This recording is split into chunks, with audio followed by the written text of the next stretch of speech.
Welcome to A&H Sports. My name is Anthony. I'm Eddie. Today we're going to be doing a breakdown of Real Madrid versus Barcelona. Both teams put out their best lineup. Gavi scores the first goal of the game off a pass from Lewandowski in the 33rd minute. Gavi returns the favor and Lewandowski scored right before halftime. Pedri scores off a similar pass from Gavi in the 69th minute. Benzema scores the only goal for Madrid in the 92nd minute. Your thoughts on the game? One-sided. Players of Real Madrid in particular still look like they're tired from the World Cup. Yeah, and Barca just outplayed them. It was just Madrid not doing anything, which made them look if they were like a super team. When one is just dominating and the other one's they're just standing, running. Madrid looked slow. Barca players were running circles around them, like they weren't there. As you mentioned in the previous video, this game shows the importance of a strong midfield. If you lose control of the midfield like Madrid did, then it's basically over. The first half, I didn't hear Modric or Cruz's name, like at all. Maybe once. Barca's midfielding even made Lewandowski look good. It looked like he was running a lot, but he was just playing his position. They kind of overloaded the midfield. They had De Jong, Busquets, Pedri, Gavi also went to the middle. So they basically had four players against three Madrid midfielders, outnumbered them there. And this is where also I think age shows a little bit in the Madrid players,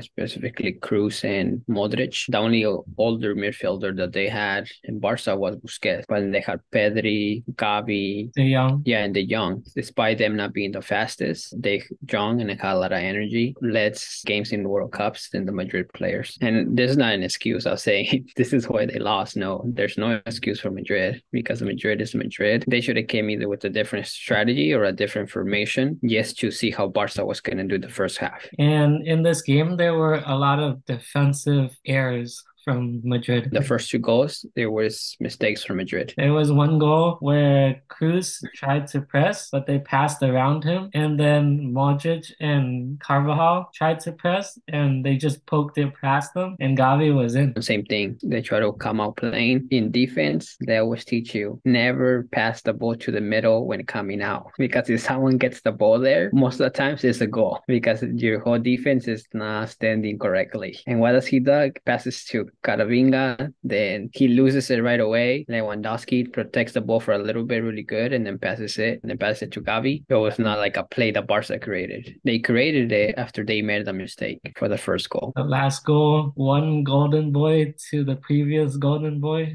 See, I'm telling you, it was the young player shining on this one. Even Lewandowski goal, it was the pass from Gavi. So it was pretty cool. It was first goal, Lewandowski to Gavi scored. Then Gavi to Lewandowski, they score. Gavi had one goal and two assists. For an 18-year-old, that's pretty good. Yeah, he's been playing well with Barca, scoring and passing. And you could just tell they had more hunger in this game to win because they just kept running. And then even the 60th minute, Uvalde, how he showed his speed. I don't know, he just looked like no one went to go get him. He didn't try to do Carvajal. He just put the ball way ahead and speed up to it.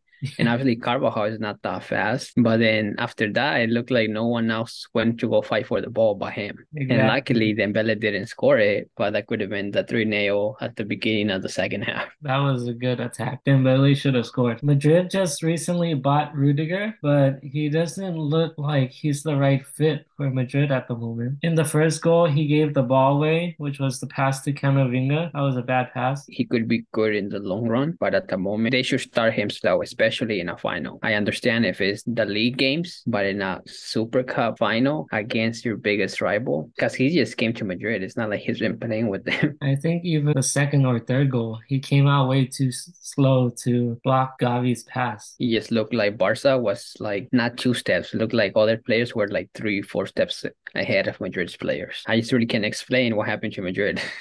And it always happens against Barca. They always play good against other big teams in Europe. They beat them. Even when they're down, they come back and tie. Against Barca, they're not known to come back against them unless it's 1-0. There's still another Clásico coming in the league. There's one more to play, so maybe they could redeem themselves in that Clásico. Xavi wins his first trophy as Barcelona manager, and he's first place in the league right now. So it's looking pretty good for him. I wouldn't be surprised if Madrid focuses more on the Champions League now and just kind of plays the league just to see if Barca loses and they could catch up. because Madrid they're still in the Champions League. Barca isn't. They could still make it up for the season at least. The previous few games and this game against Barca, they haven't been looking like their usual selves. They look tired, like you said. Maybe they should reassess and see if, like, maybe we should bring in another player or two because it is the transfer window. Or if in the next game they play their subs and then put the second subs in the bench, because Madrid has enough players to still play good against any team in the league, and then give the other ones a rest. They could always get a player on loan if they don't want a permanent move.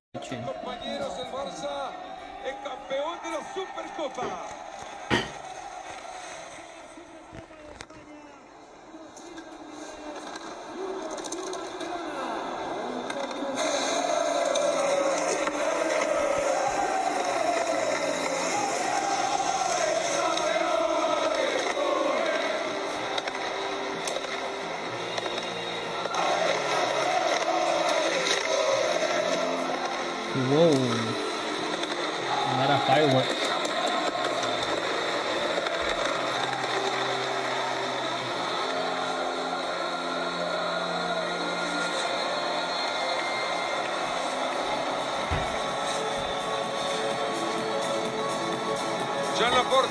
See, and that'll be it for the breakdown.